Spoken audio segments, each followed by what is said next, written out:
Tonight's episode of TWITS is brought to you by Frost Brewed Coors Light. Flying again. Gotta fly. Fly, eagle, fly.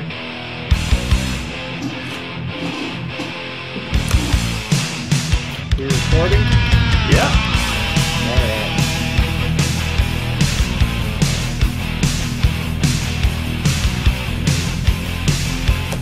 Here. Wild up one. Break down the walls of forever. Hey, Nino meter right girl. Great. Hello again, everybody, and welcome back to the week number 11 edition of TWITS. Joining me once again, fresh off his Texas A&M Kyle Field visit with yours truly, Mr. Mike Paddock. How are you, sir? Howdy, doing fine, Gig'em. Gig'em Yankees. How was the trip back? Trip back was good. Brett and I were sitting in the hot tub Monday morning looking at the palm trees when it's about 70 degrees and got back to 40 and drizzle. So Brett was recalcitrant to leave. But yeah, travel plans went fine. Thank you again for hosting us. Great weekend of football action down at Kyle Field. Definitely if any of you out there are college football aficionados, definitely a top 10 place to visit. And yeah, the Aggies rolled over the Lobos of New Mexico in that one. So, but they quality weekend. All right, Mike, well, let's break into the weekly rewind. The rewind presented by an oldie but a goodie, Mike. Just Shoot Fresh Squeezed IPA. Nice. A brewery that we visited not too long ago out in Portland. No, was it Portland? Yep. Yeah, that was right. That one was in Portland. Yeah, so high quality IPA, one of my favorites. So I'll dip back in here for the weekly rewind. Mike, another 1-point game besets itself upon the SFFL, 54-53. Thad outlast Brixton. Thad paced by Mark Ingram and his 3 touchdowns. All rushing touchdowns for New Orleans this week. Mike, what's going on? I think he had 3, Kamara 1, Drew Brees had 1, and then a garbage time rushing touchdown by another running back. So the once pass-happy Saints have changed their tune. See. Evan 42, Mickey 27. Evan paced by Adam Thielen's 14. Mike in a romp 66-35 over Greg, getting some revenge for Greg beating me last week and knocking me off the schneid. Mike, you were paced by Jared Goff in his third quarter tantrum. 16 points from Goff there in a 3-touchdown quarter.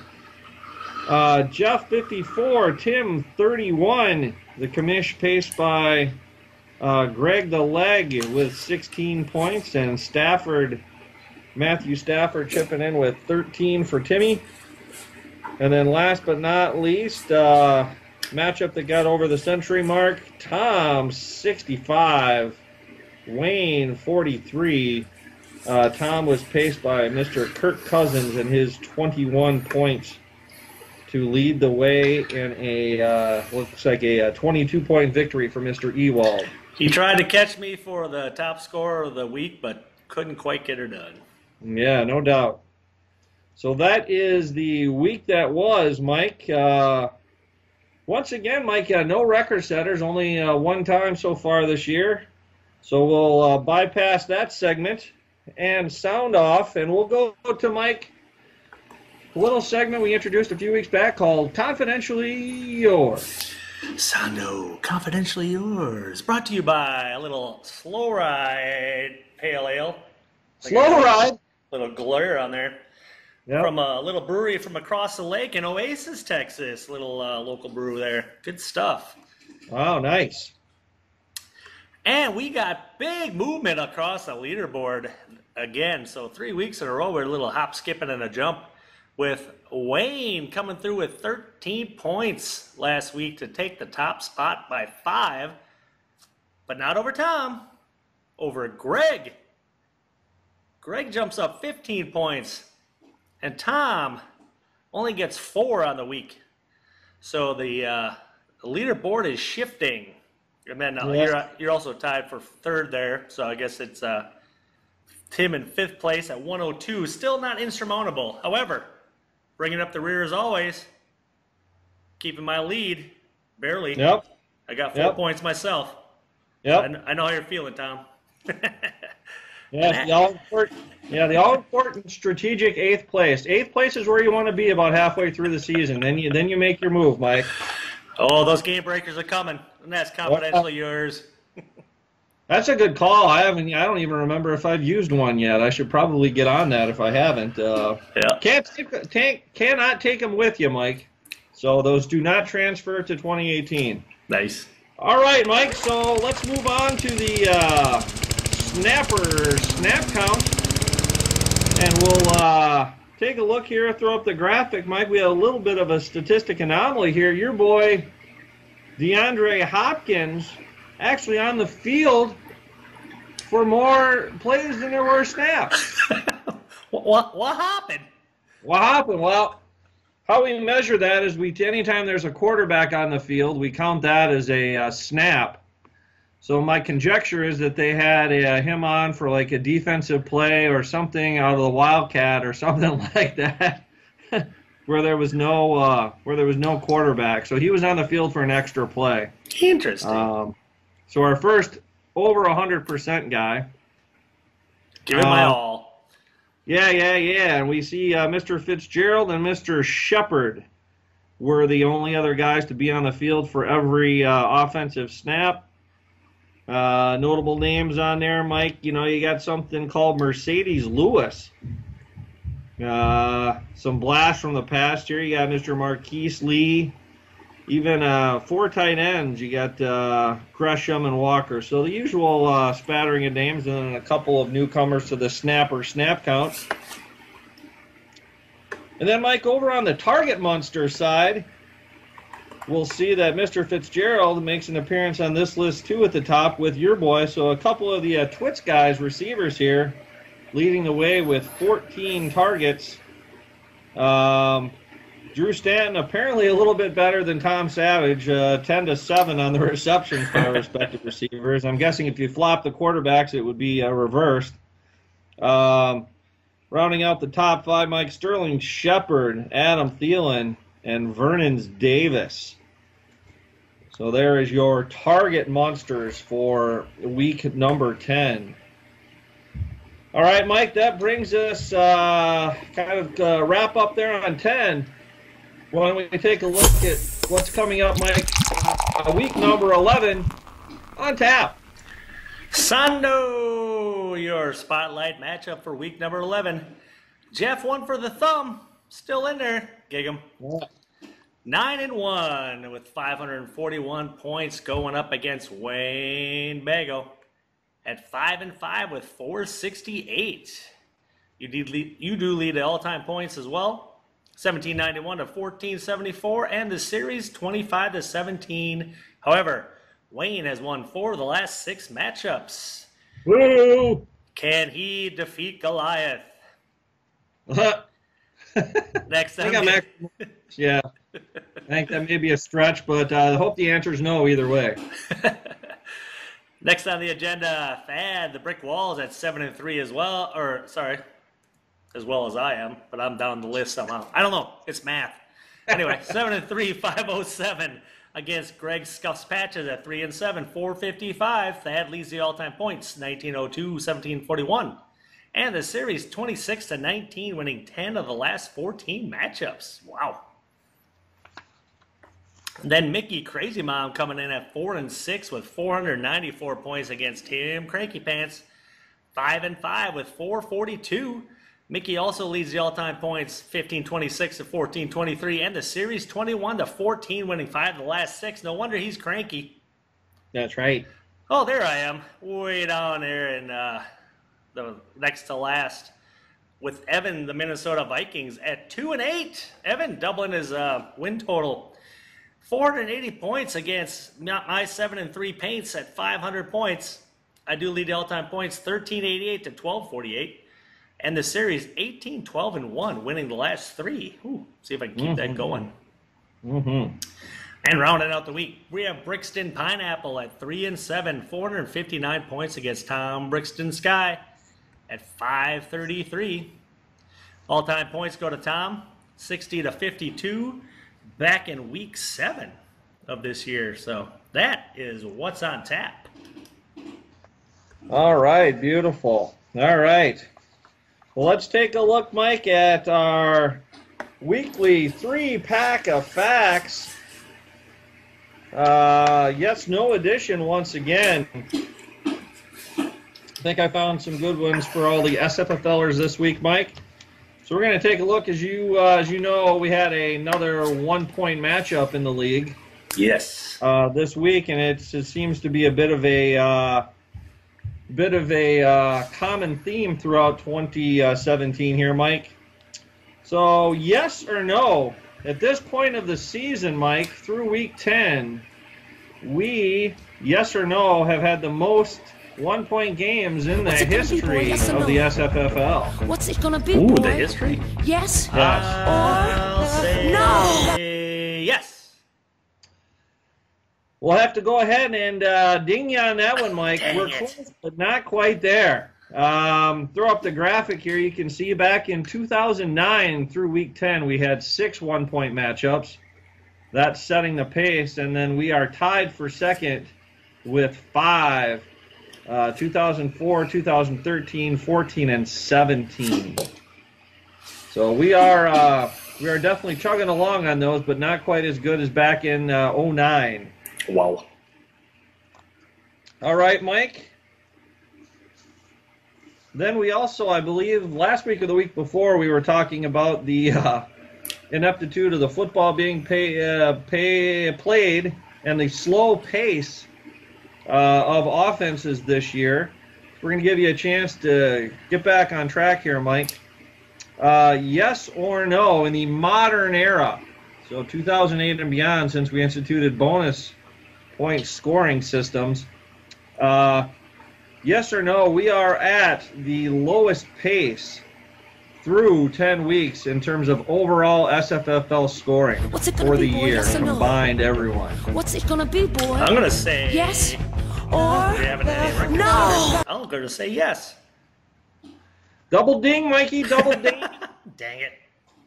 Yes, throw up the graphic here. We can see 2017, we're at 4,879 points, well off the pace of 2016 and 2013, but we do have a few years below us here.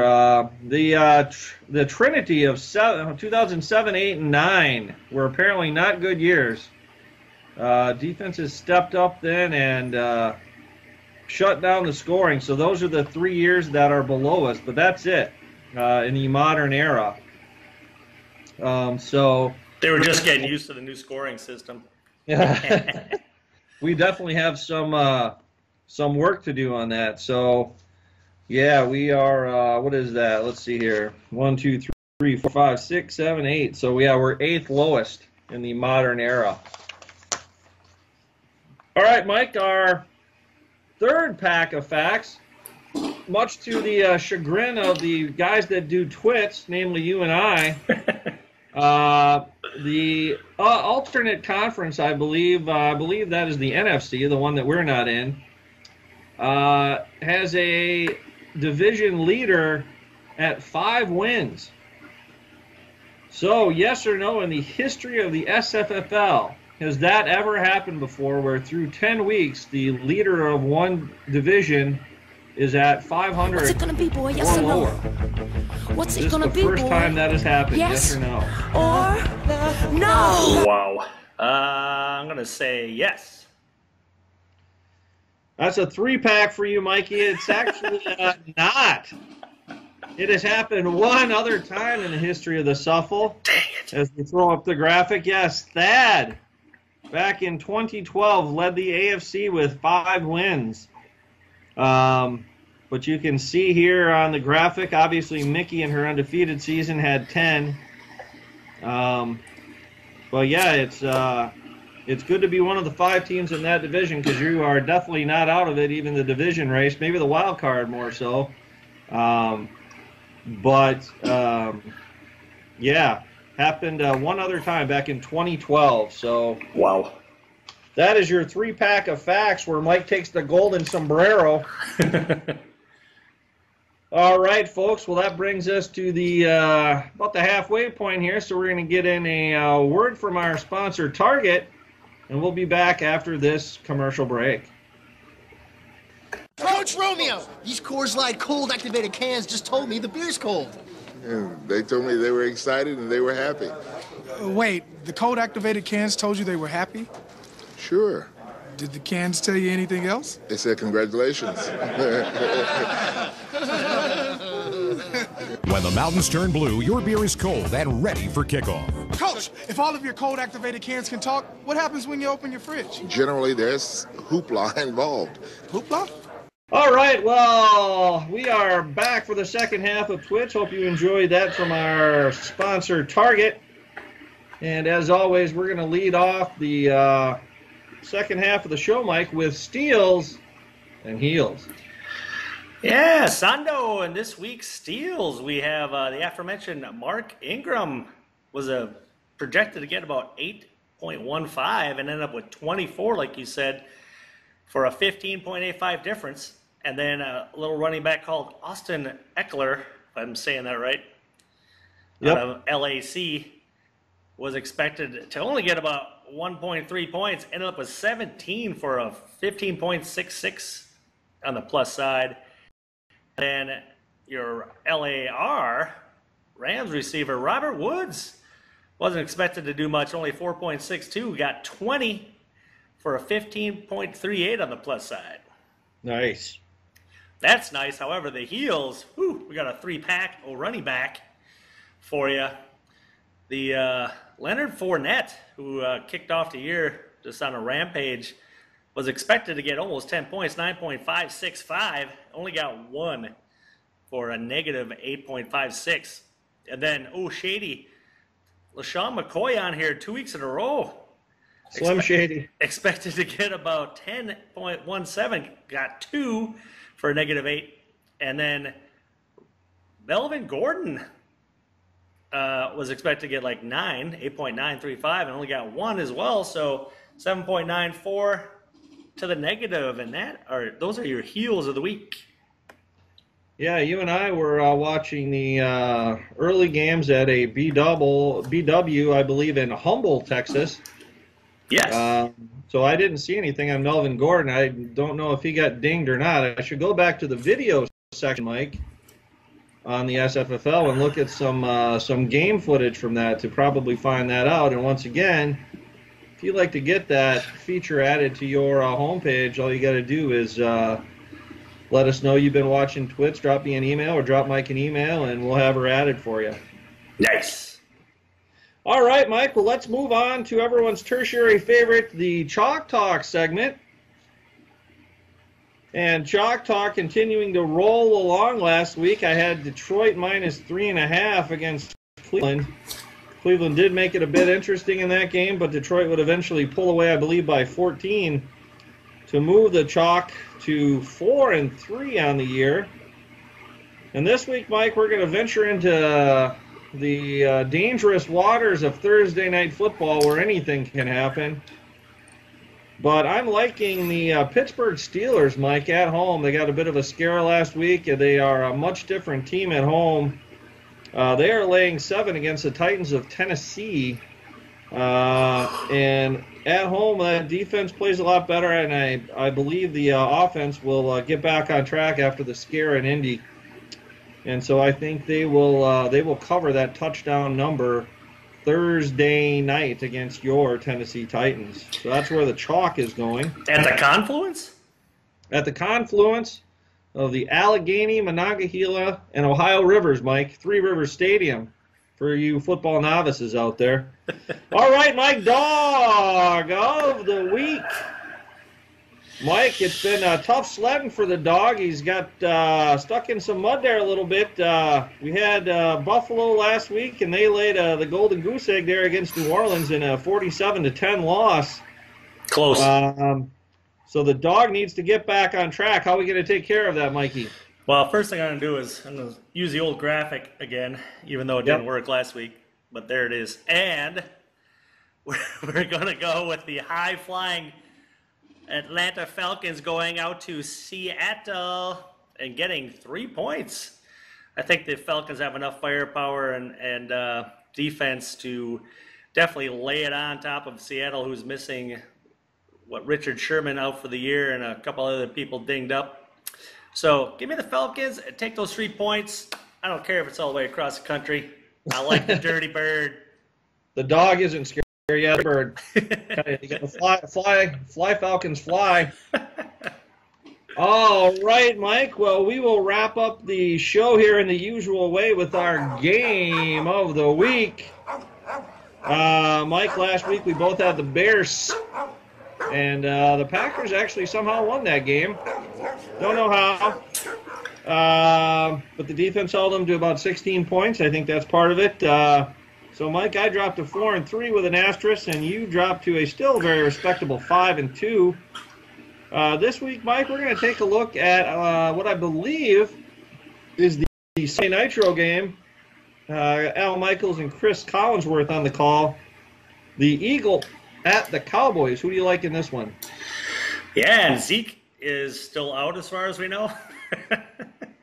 Yeah, I got the call right. It took me like 3 or 4 weeks to get it right, but I said he wouldn't play, and he's not playing. At this point, I don't think there's much of a legal chance from what I'm reading of him overturning that. So he won't be back until, I believe, week 15 or 16.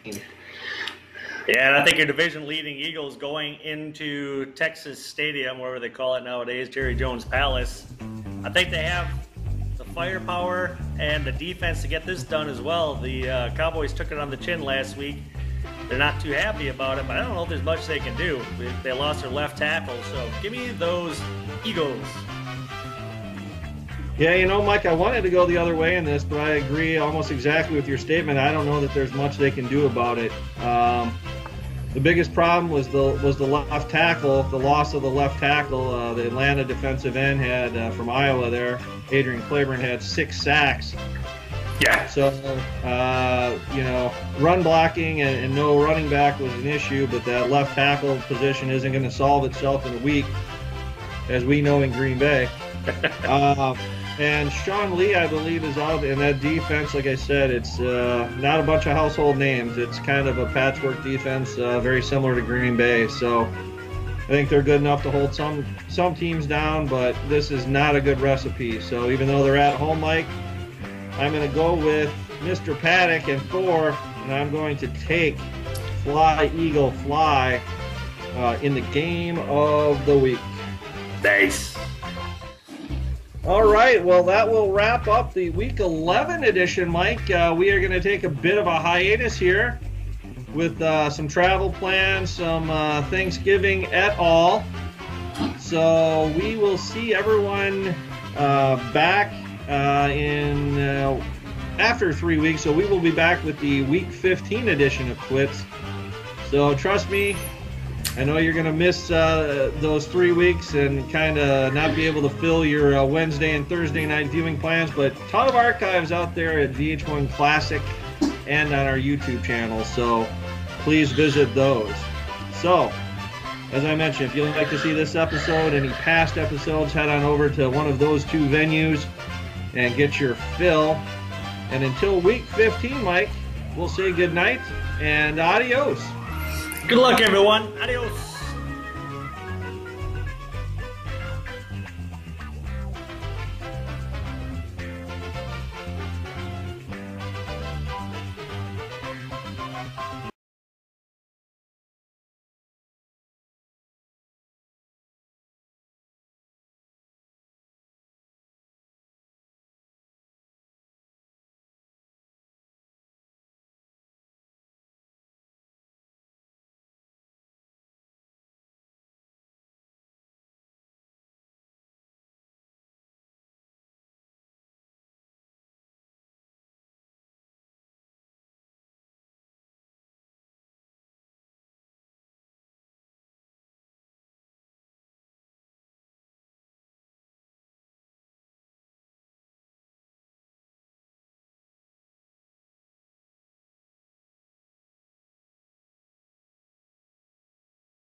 Bye.